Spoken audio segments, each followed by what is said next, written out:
आणि आता आपण थेट पालखी सोहळ्यामध्ये सहभागी होणार आहोत। सोलापूरमध्ये अकलूजच्या सराटी या गावाच्या जवळ तुकोबांच्या पालखीचं आज पहिलं निरास्नान पार पडते। वारीच्या वाटेवरती माऊलींच्या आणि तुकोबांच्या पादुकांना अशा पद्धतीने स्नान घातलं जातं। यापूर्वीच माऊलींच्या पादुकांना नीरा नदीमध्ये निरास्नान घातल्यानंतर आज जगद्गुरू संत तुकाराम महाराजांच्या पादुकांना देखील अकलूजमधल्या जवळ सराटी या गावामध्ये आज या पादुकांना स्नान घातलं जात आहे।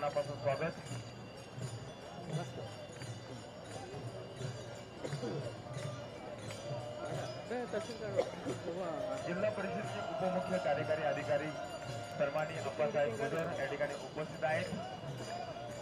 अनेक प्रशासनातील तर जगद्गुरू संत तुकाराम महाराज यांच्या पालखीचं पहिलं निरास्नान आपण बघतोय। वारीच्या वाटेवरती माऊली आणि तुकोबांच्या पादुकांना अशा पद्धतीने निरास्नान घातलं जातं।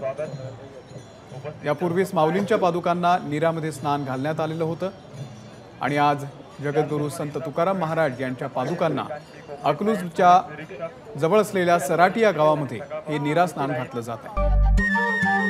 नमस्कार। मनसुद्धा तुझं ही वेगळ्याच प्रकारची मालिका तुम्हा सगळ्यांना खूप आवडली होती। याचा दुसरा सीझन कधी येणार अशी विचारणा झाली। प्रतीक्षा संपली आहे मित्रांनो। येतोय मनसुद्धा तुझाचा दुसरा सीझन। होई मनसुद्धा तुझं।